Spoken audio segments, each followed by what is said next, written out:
একটা test drive দেবো 250 সিসির যে গাড়িটা আসছে নতুন, সেটার একটা টেস্ট ড্রাইভ রিভিউ আছে। তো চিন্তা করলাম যাবোই যখন, তখন একা যাবো কেন, বন্ধুদেরকেও সাথে নিয়ে যাই। আমার নতুন যে গাড়িটা আসছে কীরকম করছে তারা জানি না। আর প্রতিটা গাড়িরই যদি কোনো গাড়ির ইয়ামাহার যে গাড়ি, আমি যেহেতু ইয়ামাহা আগে পরে চালাইছি, আমার ইয়ামাহা ফিজার ছিল, ইয়ামাহা এফজেড ছিল, ইয়ামাহা লিবারু G5 ছিল, আমি ইয়ামাহার অনেকগুলি গাড়ি চালাইছি। এক বন্ধু সেদিনকার গাড়ি কিনলো V2, না V2 গাড়িটা ভালো, খারাপ না। যাই হোক, সে V2 পরে সেকেন্ড হ্যান্ড গাড়ি নিছে, নতুন নিতে পারেনি, বাজেটে তার হয়নি, যার কারণে সে পরবর্তীতে সেকেন্ড হ্যান্ড নিছে। আর যেহেতু সে টুকটাক আপনার সে ট্যুর করে, যা ইয়ামাহার যে V2, তারপরে আপনার V3, এই গাড়িগুলি যদি তারা রেডি পিক আপটা যদি দিত, গাড়িগুলি মার্কেটে মনে একে থাকতো। তবে এদের রেডি পিক আপ খুবই কম, বিশেষ করে ওভারটেক করতে যায় তখন হয়তো খুব ঝামেলা পড়তে হয়, তখন মানে বাইরে ওঠা যায় না। এমনি এছাড়া মনে করেন আদার সাইডে ভালো, খারাপ না। ওগুলো তো আমি এক এক সময় এক একটা ব্র্যান্ড চালাই, যেটা যখন পাই আমি যেটা যখন সুবিধা পাই, কমে পাই, সেটা আমি কিনি।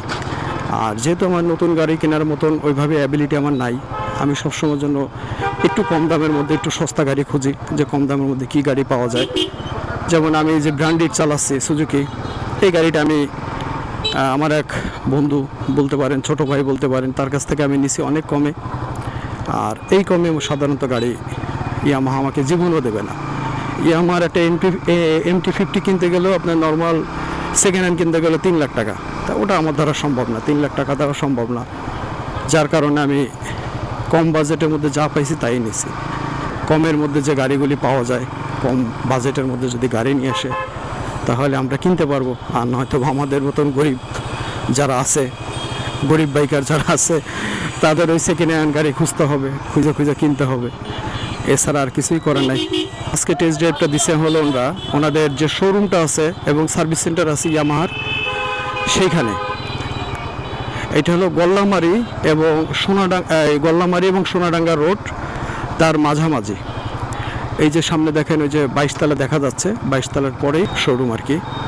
আর ছোটোখাটো একটা চ্যানেল ভাই, আমি ছোট চ্যানেলের মানে মালিক বলবো না, মালিক আপনারা। যদি আপনারা আমাকে সাবস্ক্রাইব না করেন, সাপোর্ট যদি না করেন, তাহলে আমি জীবন ওই চ্যানেল চালাইতে পারবো না। আপনাদের সাপোর্ট লাগবে, আমার সব কিছুই লাগবে, যার জন্য আমি মনে করি আপনারা এই মূল মালিক। আপনাদের দোয়ায় আসি ভালো, আলহামদুলিল্লাহ। এটা হলো ওদের টেস্ট ড্রাইভের অফিস কোর্সনরা। ওকে বন্ধুরা, এফজেড 250 সিসি যেটা নতুন বাইর করছে, সেই গাড়িটা বাধ্যতামূলক সেফটি গার্ড পড়তে হবে। ফিয়ামানিল্লাহ। এটার গাড়ির পাওয়ার আসলে কীরকম হবে এটা জানি না, যেহেতু এটা ফাঁকা আছে। একটু টার্ন দেব, একটু পুশ করব নিউট্রাল।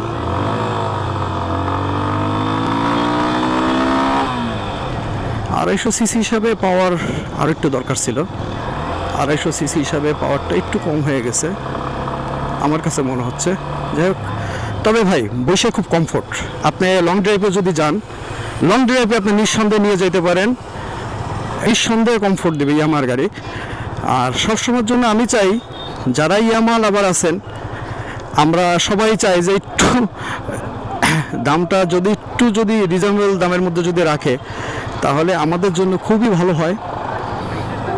কিন্তু যেহেতু এখানে দেখে একটা জিনিস মিসিং আমি পাইছি শুরুতেই, যেহেতু এটা 250 সিসির গাড়ি, এটা উচিত ছিল অন্তত গিয়ার ইন্ডিকেটর এবং মিটারটা আপডেট মিটার দেওয়ার জন্য। এইটা আমার কাছে খুবই খারাপ লাগছে, ওয়ার্ড লাগছে, এটা আমার কাছে ভালো লাগেনি।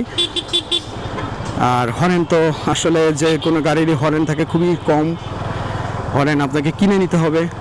এই ভাই, তুমি মাঝখানটা চালাচ্ছ কেন ভাই?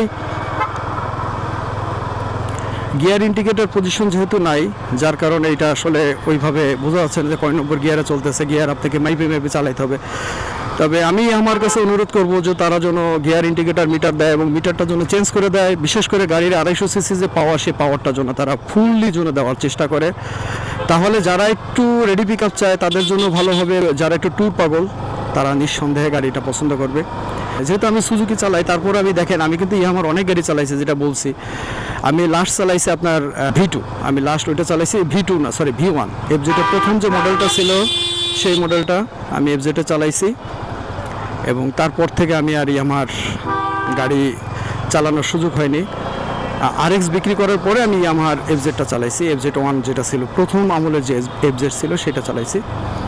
আর এই গাড়িটার সব কিছুই মোটামুটি আমার কাছে, বিশেষ করে সিটিং পজিশন, হ্যান্ডেল পজিশন, এগুলি ইয়ামাহা সবসময়ের জন্য ভালো করে।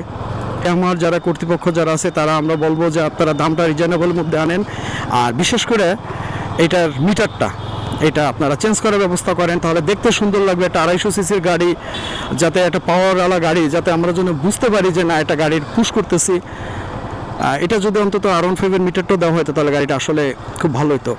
আর নিঃসন্দেহে সকার এর সেকশন মারাত্মক ভাই। আমি এই যে কেবল বিট মারলাম, মানে এত স্মুথভাবে পড়লো, যেটা আমার জন্য ভালো লাগছে আর কি। আমার সাথে আমি তো আগেই বলছি যে ইয়ামাহা যদি লং ট্যুর করেন তাহলে ইয়ামাহা নিতে পারেন নিঃসন্দেহে। আমি কিন্তু সুজুকি চালাই, কিন্তু তারপর আমার কোনো বন্ধু কেউ যদি বলে যে কী গাড়ি কিনবো, আমি কিন্তু সবার আগে সাজেস্ট করি ইয়ামাহা, যে ইয়ামাহা কেনেন, ইয়ামাহার গাড়ি নিঃসন্দেহে ভালো, ইয়ামাহা নিতে পারেন। তো যাই হোক, আমি সাজেস্ট করবো যে ইয়ামাহার লাভার যারা আছেন তাদের সবার পক্ষ থেকে আমি বলবো, আমিও একজন ইয়ামাহার লাভার, পক্ষ যারাই আছে তাদের সকলকে ধন্যবাদ। এবং আমি চাই সকলেই যেন আমরা যেন ভালো থাকি, ভালোভাবে সেফটি নিয়ে রাইড করি। আর ইয়ামাহা গাড়ি বলতে না, যে কোনো গাড়ি বলতে আমরা সেফটি নিয়ে যেন রাইড করি। বিশেষ করে হেলমেট, খুলনাবাসী ওই যে দুজন যাচ্ছে হেলমেট নাই, হেলমেট ছাড়া কোনো গাড়ি চালাবেন না। এটা বাইকারদের কাছে আমার বিশেষভাবে অনুরোধ। দেখেন এই যে একটা দামি গাড়ি কিনছে R15, অথচ তার মাথায় হেলমেট নাই। এটা আসলে একটা লজ্জাজনক, দুঃখজনক, এবং আমি মনে করি এটা অপমানজনক। আপনারা যেই গাড়ি চালাবেন সবাই সেফটি ফার্স্ট, সেফটি ব্যবহার করবেন। আর সবসময়ের জন্য মনে রাখবেন একটা জিনিস, আপনারা সেফটি ছাড়া কোনো গাড়ি ব্যবহার করবেন না।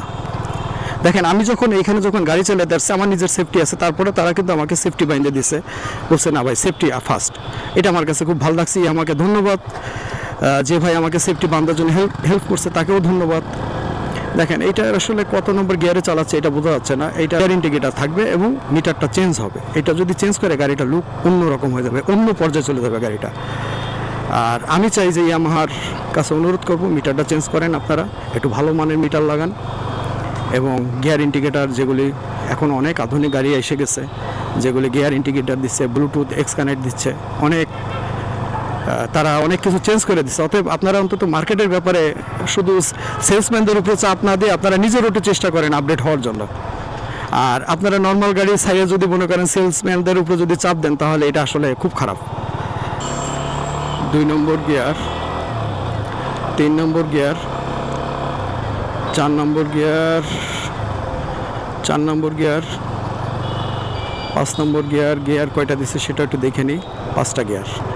আচ্ছা, এইখানে ইঞ্জিনের ব্যাপারে আমার একটা অবজেকশন আছে। ইঞ্জিনের ব্যাপারে অন্তত যেহেতু 250 সিসির গাড়ি, অন্তত 6টা গিয়ার ব্যবহার করতে পারতেন। যাই হোক, এটা আসলে ইয়ামাহা কোম্পানি ভালো জানবে। তারা যেহেতু তাদের সেফটির, তাদের ইঞ্জিনের ব্যাপারটা আমরা আসলে এইভাবে বলতে পারবো না। তারা যারা দিল 6টা গিয়ার দিলে ভালো হইতো অবশ্য, মানে আমার মতে 6টা গিয়ার দিলে ভালো হইতো।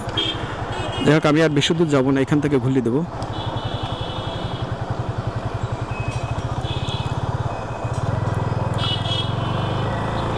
এখান থেকে আমি একটা পুশ করবো।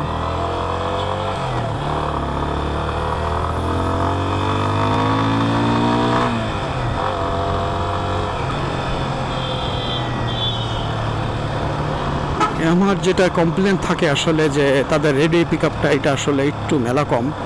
আমি চাই রেডি পিক আপটা আরও ভালো করুক। এবং ইয়ামাহার সকার নিঃসন্দেহে ভালো, এদের সেকশন নিঃসন্দেহে ভালো, এদের পিছনে যে ডাম্পারটা ব্যবহার করে খুব উন্নত মানের ডাম্পার।